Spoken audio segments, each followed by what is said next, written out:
To literally add insult to injury, the Mavericks front office and ownership has taken zero accountability for the shoddy decisions they've made throughout all of this. In fact, they've doubled down.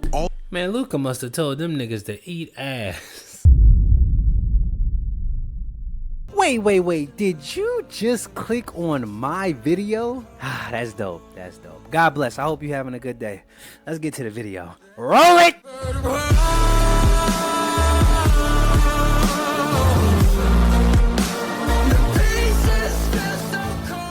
That trade, huh? The 2024 Dallas Mavericks, a team that accomplished what many teams could only hope for. They made it to the NBA Finals. Now, if ever in this position, most organizations will just run it back the next season. Keep the same core group of players, possibly make a few tweaks here and there. I mean, it just makes sense, right? It just makes sense. Why is my sound down?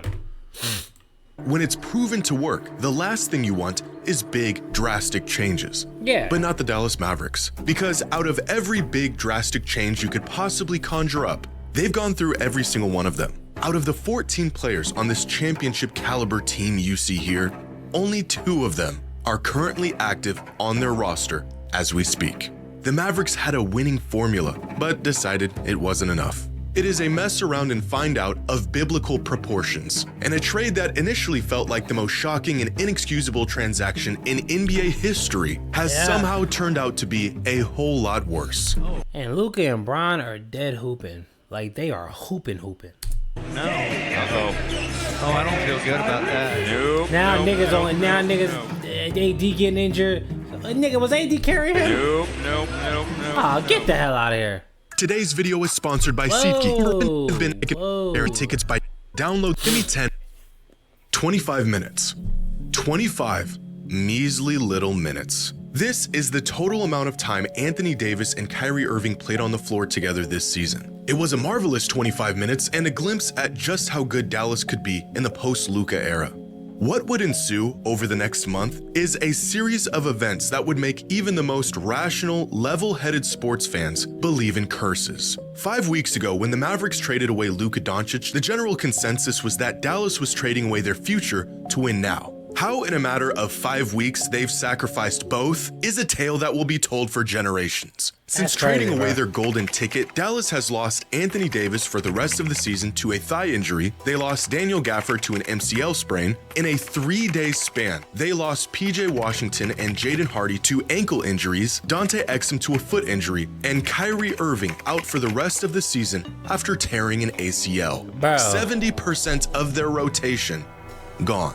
And no generational super mega star to carry the load in the meantime. Under any other circumstance, a wave of injuries like this would be unbelievably bad luck. And that's really what it is. Just sheer bad luck. Crazy. But it sure doesn't feel like it. Now, I'm not a superstitious person. Everything that happens can be attributed to some rhyme and reason, some cause and effect. But when you throw your franchise player out of the building and call him a fat, lazy heathen before slamming the door in his face, bad luck is gonna look a little bit more like retribution. And it is so much worse than we could have imagined. Last season, the Mavericks roster played a total of 18,134 minutes on the court. That's the combined minutes of every player on their roster throughout the regular season. As of this week, only 10% of those minutes are on their active roster. 10%. That means 90% of all minutes from last season are not currently active or playing for the Dallas Mavericks. And many of these players will continue to be out for considerable time, if not the rest of the season. The returning 10% of playing time comes from their backup center, the 8th man, and a man that's been on a two-way. I mean, this nigga AD Dead went there and got injured, like right there on the spot. It didn't even make sense. When I saw AD get injured, all I saw him do was jump and then fall. I didn't see nobody touch him or nothing. He just fell. It's like, bro, it's weird, bro. It's like really weird. A contract for the last 2 seasons. If you have a Mavericks fan in your life, check on them. See how they're doing. Because what has happened to them and their team is criminal. The only consolation to the LUKA trade was that at least for the near future, the Mavericks would be in title contention with Kyrie and Davis. That they would be winning games while the Lakers were prepping LUKA to take the torch from LeBron before he retires. This couldn't be further from reality. From the start of the season to the infamous trade, the Lakers and Mavericks were just a point and a half apart in net. I mean, I wonder how long Bron was talking to him. Like, what was the like? He had to have been talking to LUKA prior.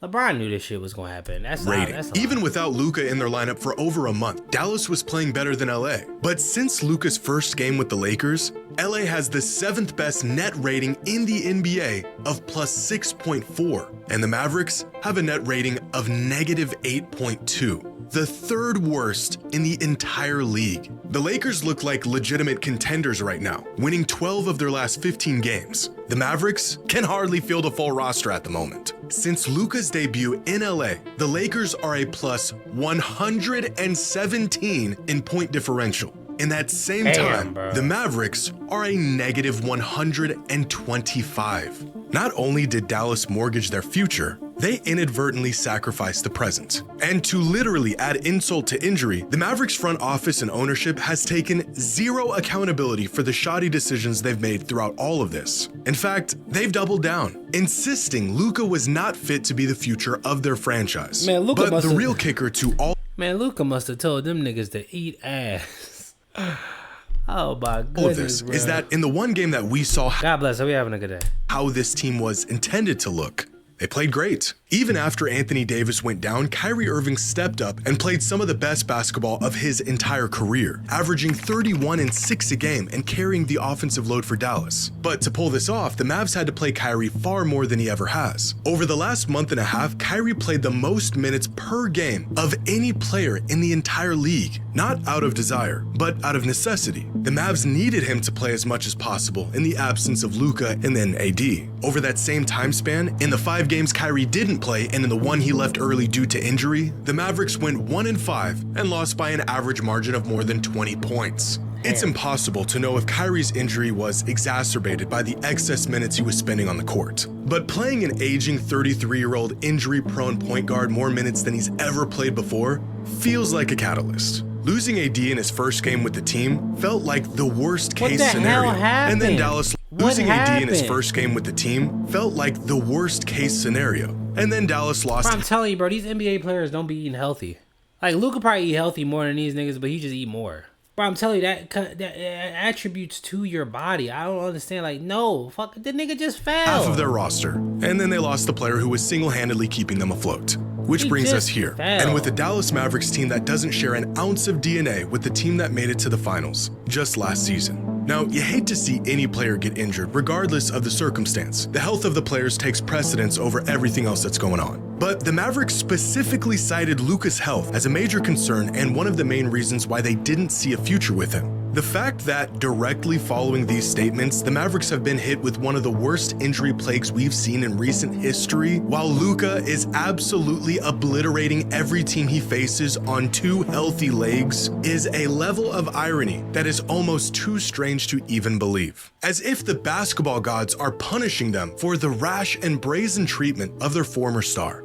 A curse. When in reality, this is the result of trading away your best player, swapping him for a player who is often injured, working your remaining best player into the ground, and stumbling into a stretch of bad luck with absolutely no recourse. Right now, the outcry from Mavericks fans is enough to make anyone want to go and protest with them. You know it's bad when Wizards fans are offering you their condolences. To no fault of their own and against their wishes, in mere months, they went from cheering on LUKA and Kyrie in the NBA Finals to watching their team dissipate and be reduced to rubble. And yet, despite their disappointment for how all of this is unfolded, Maverick fans are still as steady and passionate as ever, sticking by a franchise that has completely undermined them and their loyalty. But just this past week, the Mavericks offered their fans a token of appreciation, a gift to alleviate the recent betrayal they were put through, by raising ticket prices 8%.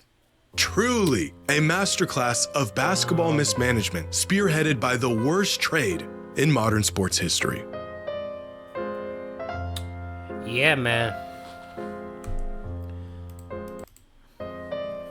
AD, that shit, AD shit is weird. The nigga just, bro, every time I see that, bro, he just fell. Like, he literally just fell on the ground.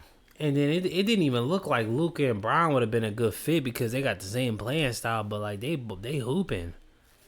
They are literally hooping. It's really fun watching them play. This shit is crazy. Let me know what y'all think in the comments. You actually finished my video.